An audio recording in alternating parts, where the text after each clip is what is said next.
Power doesn't announce itself. It waits until someone else admits it exists. At some point, something strange happened. You weren't trying to intimidate anyone. You weren't plotting, performing, or playing mind games.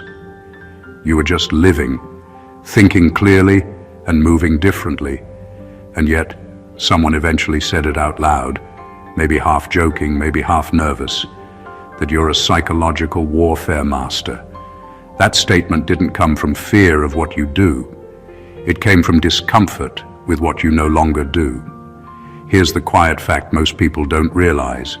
Studies in behavioral psychology consistently show that people feel the highest level of threat not from aggression, but from unpredictability paired with emotional control. The human brain relaxes around chaos it understands. It panics around calm it cannot explain. That's why shouting feels familiar, but composure feels suspicious. You didn't raise your voice, you raised your level of internal order, and that shook the room. What really unsettled them wasn't your intelligence or your confidence. It was the moment they realized you stopped giving them access. No emotional entry point, no predictable reactions, no explanation they could twist later. You didn't shut them out dramatically. You simply closed the door quietly and kept living your life. That's when confusion set in. Confusion always comes before respect or resentment. There's also a slightly funny part to this, whether people admit it or not. The same individuals who used to underestimate you are now busy narrating your every move like amateur analysts in a low-budget documentary. You became strategic the moment you stopped being convenient. Funny how that works. This isn't about manipulation or control. It's about what happens when someone masters their inner world so well that it accidentally disrupts everyone else's. When self-discipline looks like strategy, when boundaries look like tactics, when peace of mind gets mistaken for a calculated plan.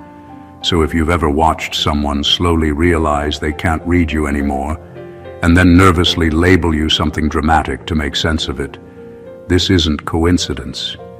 This is the unspoken psychology behind why self-mastery gets mistaken for warfare, and why your presence alone started forcing admissions nobody planned to make. Number one, you stopped reacting emotionally, and that dismantled their leverage. At first, nobody noticed it. That's the funny part. You didn't announce a change, didn't give a speech, didn't suddenly become cold or distant. You simply stopped feeding situations with emotion. And for people who were used to pulling reactions out of you, frustration, explanations, anger, over-justifying, that was like trying to start a fire with wet matches. Nothing caught. Most people don't realize how much of everyday power depends on emotional access. When someone can trigger you, they can steer you. They don't need authority, logic, or even truth. They just need a button. Once you stopped reacting, that button stopped working. And when a familiar tactic fails, it doesn't just confuse people, it exposes them. What made it unsettling wasn't your silence or calm on its own. It was the sudden imbalance. They were still operating emotionally while you weren't. Conversations that used to escalate now fell flat. Provocations that once sparked debates now landed nowhere. You weren't passive. You were unavailable to manipulation. That distinction matters. Here's the part people rarely admit. Emotional reactions reassure others that they still matter in your internal world. When you react, you're saying, you have influence here. When you don't, you're not insulting them. You're removing proof of relevance. That hits deeper than anger ever could. They began to feel naked. Their sarcasm sounded louder than intended. Their pressure felt obvious. Without your emotional response to mask it, their behavior stood alone, exposed and awkward. And the moment someone sees themselves clearly without the cover of your reactions, discomfort follows fast. You didn't become detached from life. You became selective with your energy. You chose response over reaction. You paused. You thought. You let things pass without chasing closure or control. That kind of restraint looks simple, but it's rare. It signals internal stability, and stability quietly outranks volatility in every psychological hierarchy. That's why the label appeared. Psychological warfare wasn't about strategy, it was projection. When their usual leverage disappeared, they needed an explanation that preserved their ego. Calling you calculated felt better than admitting they'd lost emotional access. In reality, you didn't overpower anyone. You outgrew the need to be pulled. And once emotional hooks stop working, the entire game changes, without you ever touching the board. Number 2, you made your inner life inaccessible, and it unsettled them. There was a time when people could read you easily, not because they were especially smart, but because you made yourself available. You explained your thoughts, shared your worries, clarified your intentions, and filled in the gaps before anyone even asked. It felt normal, even polite. But access slowly turned into entitlement, and before you knew it, people felt comfortable walking through your mental space without knocking. Then something changed. You stopped giving guided tours of your inner world, not out of bitterness or secrecy, but out of self-respect. You realized not everyone needs to know what you're thinking, planning, or feeling. Your answers became simpler, your explanations shorter. Your emotional life stopped being a public service. That shift did more than create boundaries. It disrupted expectations. People are deeply uncomfortable when they can't locate themselves in your mind. They want to know where they stand, not out of care, but out of control. When you stopped offering that reassurance, they felt unsteady. Conversations that once flowed easily now felt incomplete to them, even though nothing was actually missing. What unsettled them most was the absence of clues. No emotional breadcrumbs, no oversharing they could reinterpret later, no mental access they could use to predict your moves. You weren't hiding, you were containing, and containment signals maturity, even if people don't have the language for it. Without access to your inner life, they had to sit with their own assumptions. That's when discomfort grew. People project when they lack information. They fill silence with stories, motives, and narratives that say more about them than you. Suddenly, you were hard to read, different, or strategic, not because you changed who you are, but because you stopped explaining yourself to be liked. Here's the uncomfortable truth. Emotional transparency is often confused with honesty, but they're not the same thing. You can be honest without being exposed. When you learned that difference, your presence shifted. You became grounded, centered, and less available to influence. That's why they felt unsettled. Access creates familiarity, and familiarity creates comfort. When access disappears, people lose their footing. Your inner life became private territory, and privacy, to someone used to entry, feels like resistance. You didn't build walls, you built depth, and depth makes people realize how shallow their reach really was. Number 3, you learned their patterns faster than they realized. Humans are creatures of habit, and most people move through life thinking their routines, reactions, and strategies are invisible. They believe they are unpredictable, clever, or untouchable. The truth is, patterns reveal themselves quickly if you know where to look, and once you see them, you can predict more than they intend to show. That's exactly what happened. You weren't trying to be clever. You were simply paying attention, noticing repetitions, timing, and triggers. And while they assumed they were studying you, the roles had quietly reversed. They didn't notice at first. A pause here, a repeated phrase there, a small tell in their tone, tiny signals that everyone else ignores. But you were observing, memorizing, and internalizing. You began to anticipate their moves before they even made them, and that anticipation changed your behavior subtly. Conversations flowed differently because you weren't reacting in the old ways. You weren't reacting at all, at least not in the predictable ways they expected. And that is disorienting for anyone who thrives on manipulating responses. What made it even more unsettling was that this wasn't obvious. You weren't pointing out their weaknesses or calling them out. You simply behaved as if their moves didn't affect you, even when you had already figured them out. There is a quiet terror in realizing someone sees the invisible threads you thought were hidden. They start to second-guess themselves, overthink every gesture, and feel their control slipping without understanding why. The real power here is subtle. Learning patterns isn't about winning a confrontation. It's about knowing the terrain before they even realize it exists. Once you've mapped their tendencies, you can navigate interactions effortlessly, making it appear as though you are untouchable or omniscient. And to someone used to being in control, that reads like strategy, genius, or even intimidation, when in reality it's just observation applied consistently. You didn't need theatrics, you didn't need to announce it, you simply understood them better than they understood themselves, and that alone reshaped the entire dynamic. Once patterns are seen and held silently, the game changes, and the players don't even know the rules have been rewritten. Number 4, you stopped arguing facts and started exposing motives. Most people think winning a conversation is about proving who's right or who knows more. They assume logic and facts are weapons, and so they line up arguments like soldiers. But you discovered something far more powerful. People are terrified of having their motives exposed. Facts can be debated, numbers can be twisted, and stories can be reinterpreted. Motives, however, reveal intent. And intent is uncomfortable because it touches the part of ourselves we rarely admit exists. You didn't confront them head-on with accusations. You didn't point fingers or deliver a verdict. Instead, you responded to the why behind their actions.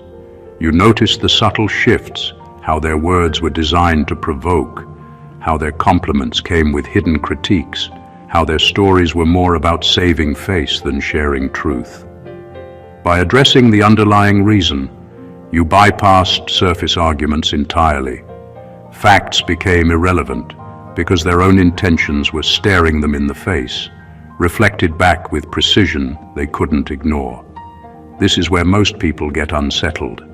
They are used to controlling the narrative through visible means, debating points, proving expertise, or creating confusion.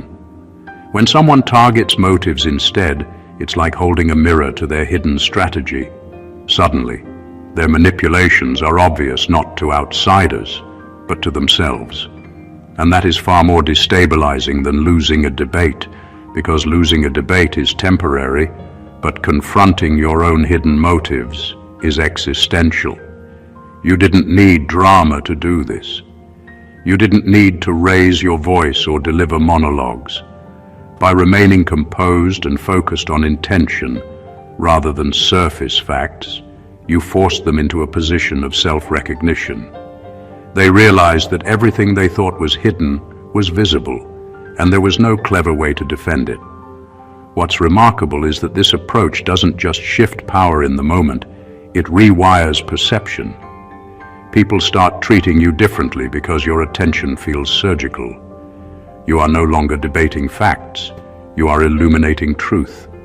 And truth, when aimed at motives, hits harder than any argument ever could. Once that realization occurs, respect, caution, or even fear quietly follows without you ever having to demand it. Number 5, you removed predictability from your behavior. Most people rely on patterns, habits, and expectations to feel safe in their interactions. They don't consciously notice it, but predictability is their invisible comfort blanket. When someone responds the way they expect, it reinforces control. When someone doesn't, it creates subtle panic, doubt, and unease. That's exactly what happened when you stopped being predictable. You didn't act randomly for show. You acted deliberately, but on your own terms, without being guided by others' expectations. and the effect was immediate.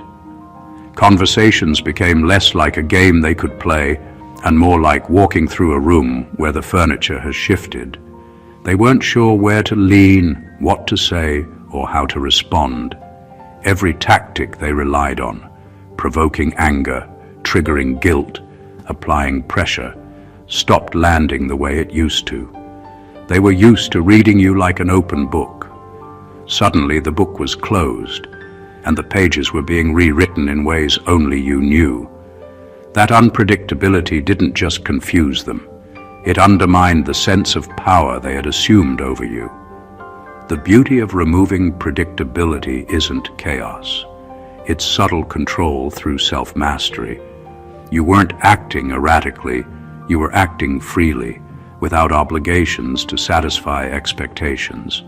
They might have tried to force patterns onto you, interpreting every gesture, every word, every pause, but none of it fit the script they had memorized. And that's profoundly disorienting for someone who thrives on forecasting behavior. What's remarkable is how quickly this changes dynamics. They begin second-guessing themselves. They replay past interactions, trying to figure out what triggered the shift. They even start overanalyzing things you haven't done yet. Their mental energy, which used to be directed at influencing you, is now consumed with understanding you and failing. You didn't need to confront anyone or prove a point. You simply chose to live and respond in ways that honored your own timing, priorities, and boundaries. Predictability may comfort the manipulator, but when you remove it, you reclaim psychological space.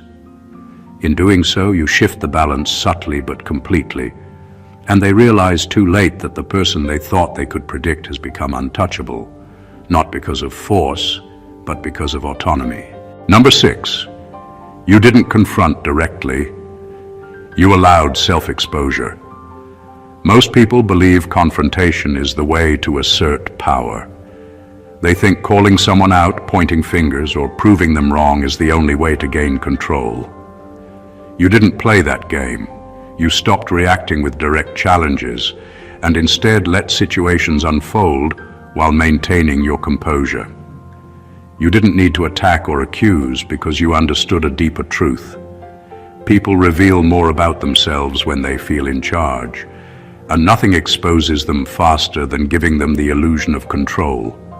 By stepping back and refusing to engage in the expected way, you created a subtle but overwhelming psychological pressure.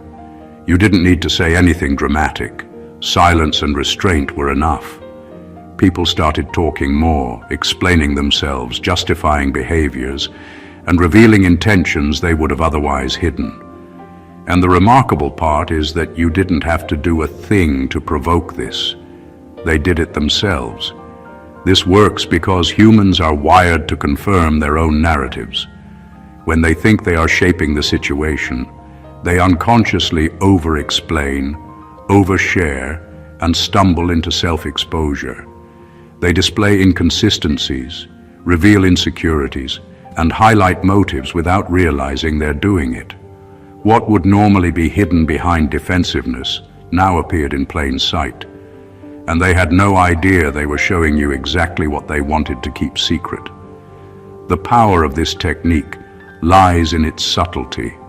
You're not manipulating in an obvious way. You're simply observing, listening, and letting the other person's own behavior do the work for you.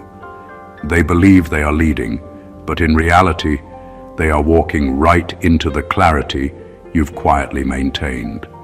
This flips the dynamic entirely.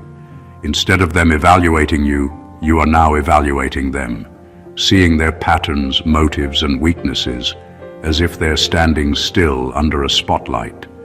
You didn't need confrontation because confrontation demands energy and exposes you in return. By stepping aside, you forced self-exposure. They didn't just lose leverage, they unknowingly gave it away.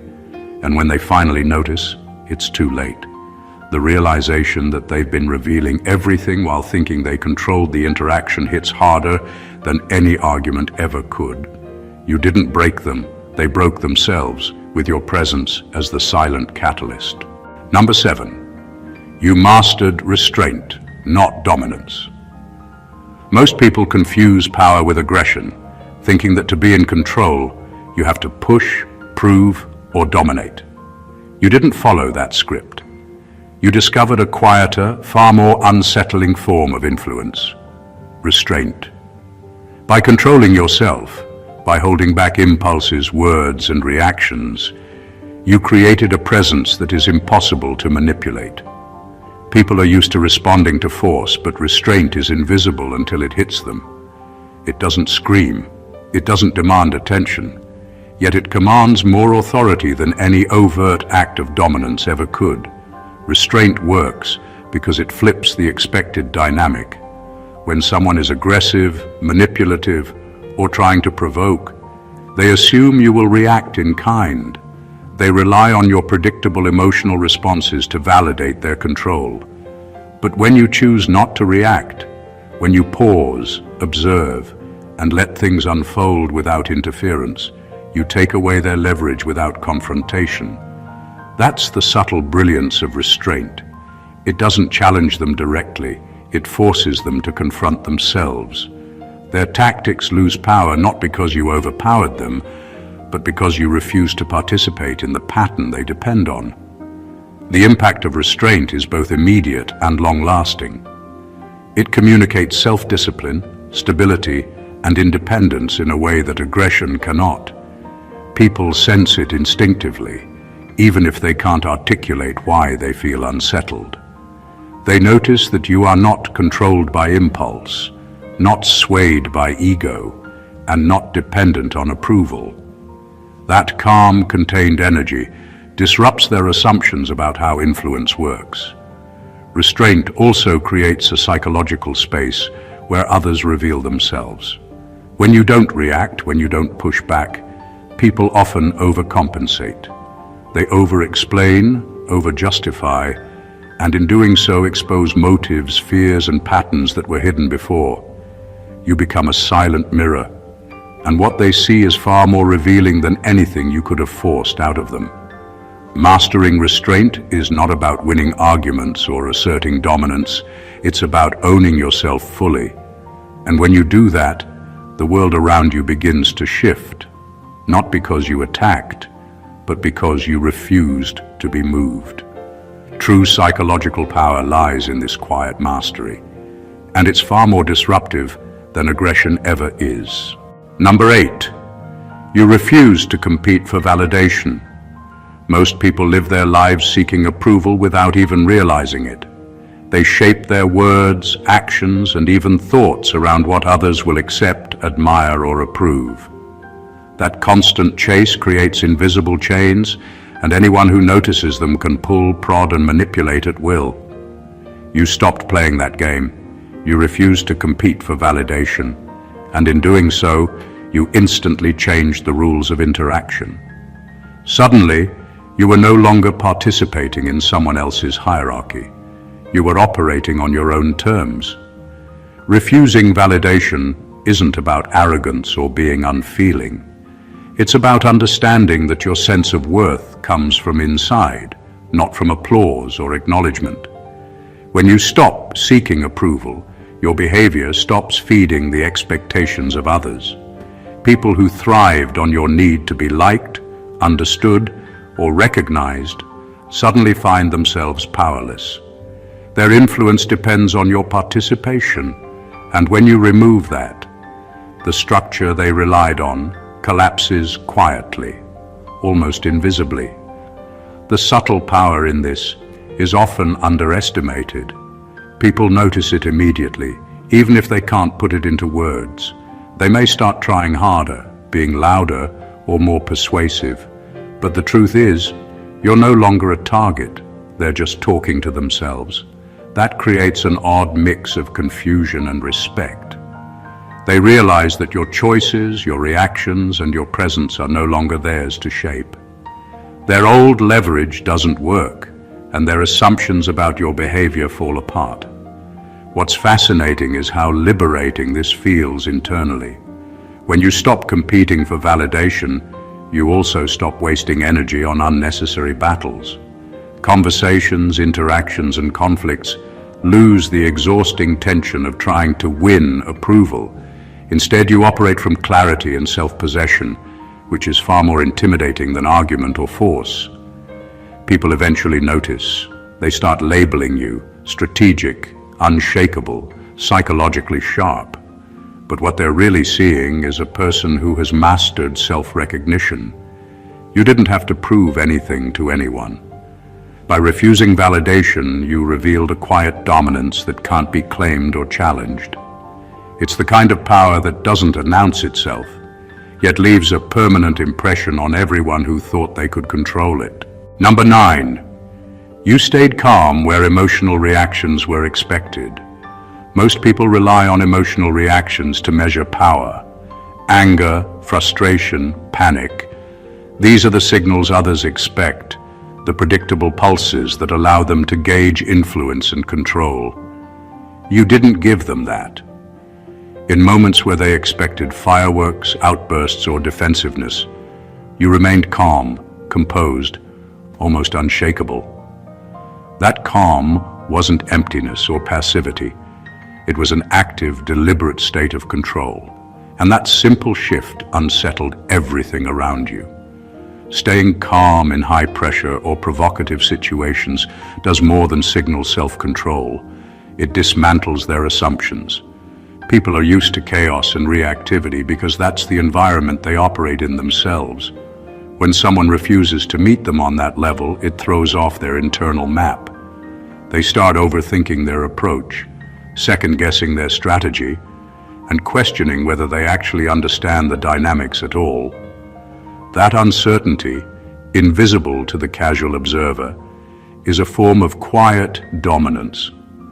What makes this powerful is how it redirects attention.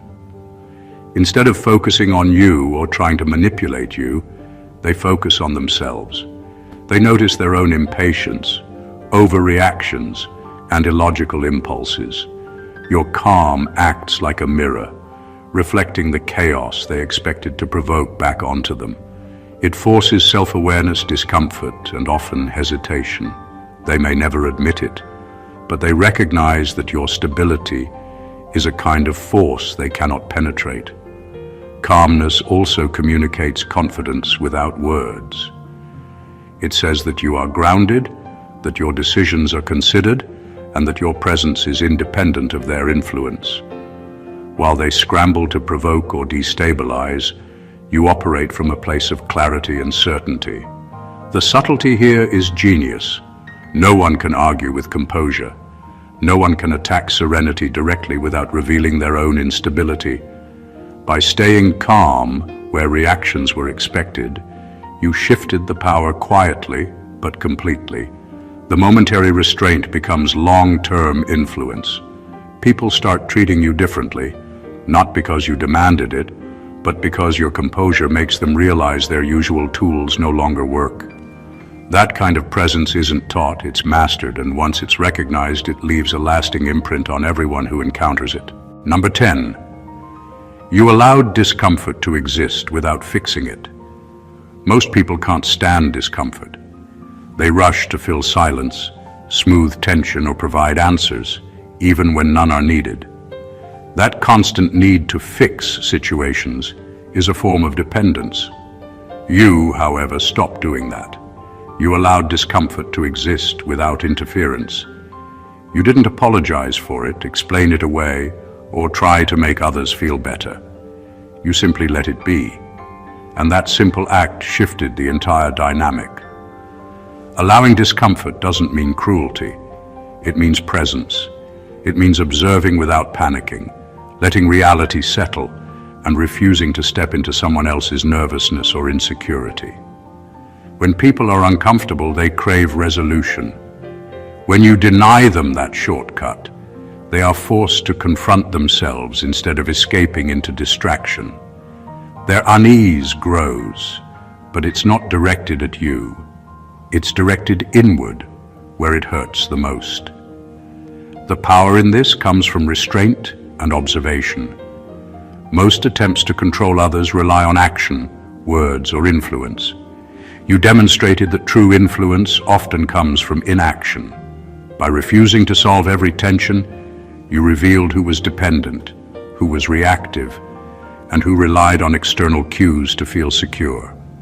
They start revealing themselves without realizing it, because their need for resolution pushes them to fill the gap you left intentionally.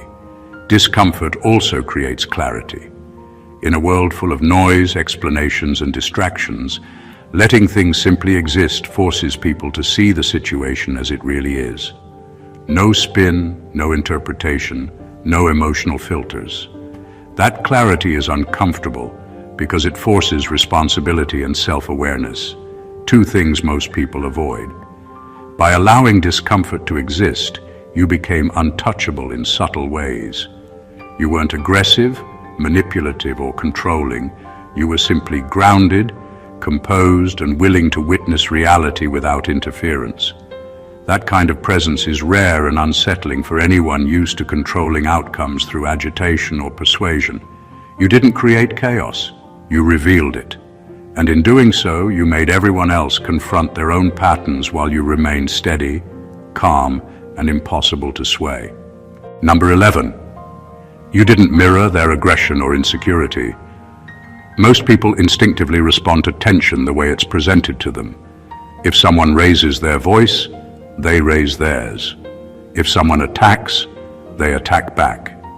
If someone is insecure, they try to reassure, argue, or compete. That reflex creates predictable patterns that manipulators rely on. You broke that pattern. You refused to mirror their aggression or feed their insecurity, and that refusal changed everything without a single word. By not mirroring, you removed the usual feedback loop. They expected reactions, anger, defensiveness, anxiety, but instead found calm, neutrality, and sometimes even silence. That absence of confirmation is deeply destabilizing. Aggression thrives on reflection. Insecurity thrives on attention. When you denied both, the usual tools they used to manipulate, provoke, or dominate stopped working. Suddenly, their emotional energy had nowhere to land, and they had to confront it internally, often uncomfortably. The subtle genius here is that mirroring is one of the most natural human tendencies. We match moods, postures, and energy to connect or control. By refusing to do so, you created a psychological void that couldn't be ignored. Your presence became a measuring stick, not a participant in the usual emotional games.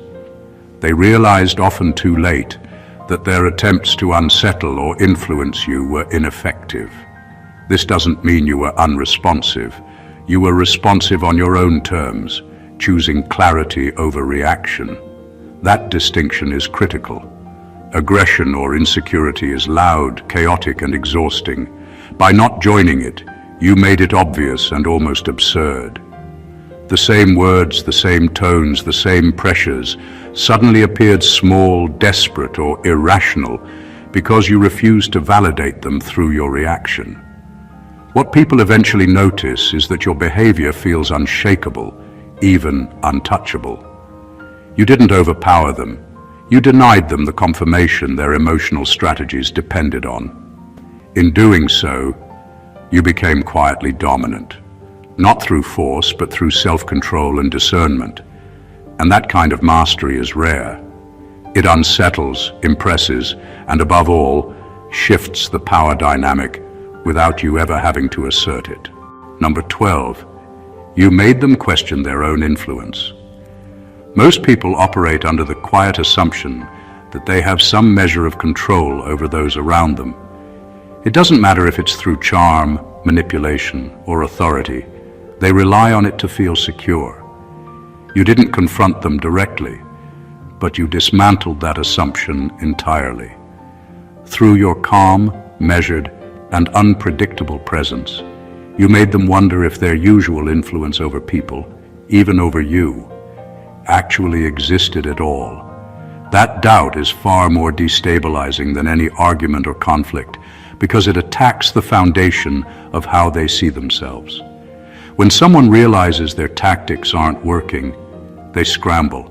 They replay interactions, dissect their own words, and second-guess every move they thought was clever. You didn't have to challenge them. You simply existed outside the framework they depend on. Your behavior didn't confirm, react, or validate. That refusal to participate in their usual dynamic forced them to face an uncomfortable truth. Their control was never as strong as they believed. This kind of disruption works quietly but powerfully. Influence is a currency, and when you stop spending it on the person trying to control you, they feel bankrupt. They notice subtle things first: the lack of reaction, the refusal to justify, the calm in moments designed to provoke. Over time, these small moments accumulate into a realization that the levers they thought existed are missing. That's when doubt creeps in, and doubt is corrosive because it breeds hesitation, overthinking, and insecurity. What makes it even more profound is that you didn't need force or manipulation to achieve it. You didn't need to assert superiority or dominate the conversation. By simply controlling yourself and refusing to participate in the usual power games, you created a psychological vacuum. They were left staring into it, trying to reconcile why they felt powerless in a situation where they expected to succeed. The irony is that influence is only real when it is recognized by the other person. By making them question theirs, you revealed the true source of power: self-mastery. Once that realization hits, everything changes. They may try harder, react differently, or even mask their unease. But underneath, they know that the game they thought they were winning is no longer theirs to play. Number 13, you operated from self-containment, not performance. Most people measure influence by how loudly they can be seen or how convincingly they can perform. They believe control comes from gestures, words, and actions meant to impress, intimidate, or persuade. You didn't play that game. You operated from self-containment. Your sense of power and stability came from within, not from the reactions you provoked in others. That difference is subtle but seismic. People can imitate performance, but self-containment is unmistakable, and it cannot be faked. Self-containment shows itself in quiet ways: a steady tone of voice when everyone else is flustered, an unshaken posture when tension rises, a focus on clarity when confusion swirls around you. You didn't need to assert dominance because your inner equilibrium communicated authority on its own. People noticed that you were present, fully grounded, and not dependent on approval, applause, or the validation of others. That made them uneasy in ways that performance never could. They realized that no clever trick, emotional push, or subtle manipulation would get a predictable result from you anymore. What makes self-containment so powerful is that it exposes the superficiality of others. People who rely on performance, whether charm, aggression, or dramatics, look desperate when faced with someone whose energy is self-contained. Your presence becomes a mirror, showing them how much of their influence depends on external reactions, and that reflection is rarely comfortable. They see their patterns, their insecurities, and their dependence on others' responses, all without you saying a word. Another layer of power lies in permanence. Performance fades. It requires constant upkeep and attention. Self-containment doesn't.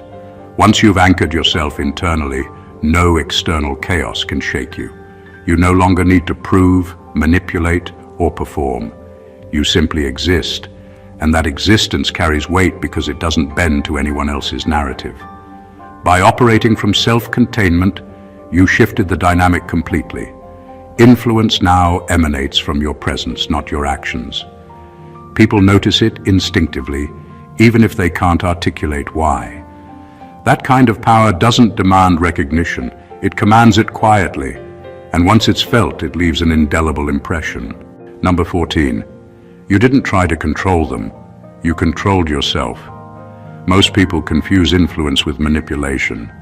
They think power comes from steering others, controlling outcomes, or bending situations to their will. You didn't fall into that trap. You understood that the real game isn't about others, it's about mastery over yourself. By controlling your thoughts, reactions, and emotions, you created an invisible authority that no one could touch, predict, or challenge. That's what makes it terrifying and fascinating to people who thought they could manipulate you.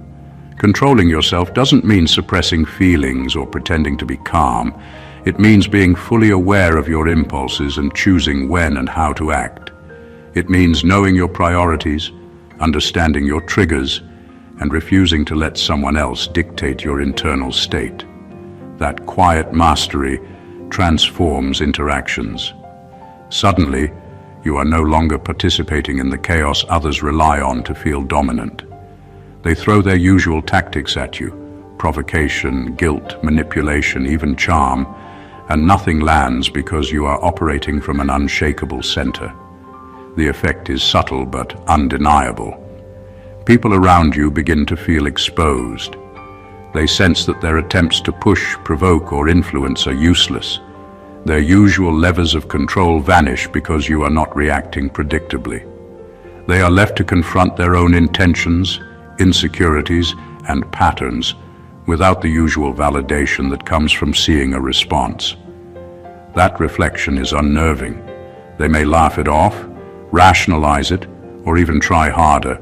But the truth is, you've removed their power without needing to claim any. Self-control also communicates strength in ways words cannot. It signals discipline, awareness, and independence. People instinctively respect it, even if they can't explain why. It creates the rare combination of calm authority and invisibly felt dominance that doesn't require demonstration. You didn't need to prove anything, perform any strategy, or fight any battle. By simply mastering yourself, you change the rules of engagement. In the end, this is the ultimate psychological advantage. Those around you may think you're a master of strategy or manipulation, but the truth is simpler and far more powerful. You didn't need to control them because you controlled the only thing that truly matters: you. And once that control exists, everything else falls into perspective, leaving others to realize that influence is not granted, it is earned through self-mastery. Conclusion: the truth is simple, yet few ever truly grasp it. Real psychological power doesn't come from forcing others, winning arguments, or controlling situations. It comes from mastering yourself. Every subtle shift, the calm when chaos was expected, the restraint when others demanded reaction, the refusal to compete for validation, the quiet observation of patterns, wasn't about manipulation. It was about self-possession. By controlling your thoughts, reactions, and inner world, you created a presence so grounded that others could no longer predict, provoke, or influence you. They weren't defeated by force. They were confronted by clarity, consistency, and self-containment. What emerges from all of this is a profound understanding of human behavior. People are shaped by expectations, emotional triggers, and their assumptions about others. When you remove yourself from those predictable dynamics, you disrupt their sense of control. They reveal themselves, question their influence, and stumble over motives they can no longer hide. And while they panic internally, your power quietly grows. It isn't flashy, it isn't loud, and it doesn't demand recognition, but it leaves a lasting imprint. Being a psychological force is not about what you say or do. It's about what you allow to happen around you without losing your balance. It's about observing, containing, and responding on your own terms. It's about showing that true mastery is silent, measured, and unwavering. That is the difference between temporary influence and lasting authority, the kind that others recognize instinctively, even if they cannot fully articulate it. If you want to internalize this level of presence, start with yourself. Control your reactions, value your inner life, and refuse to feed the patterns others rely on. The results are subtle but undeniable, and the transformation is permanent. If this gave you clarity, insight, or a new perspective, make sure to hit that subscribe button, like this video, comment your thoughts below, and share it with someone who needs to see it. This is the kind of understanding that changes the way you move through the world, and it's just getting started. Stay blessed always,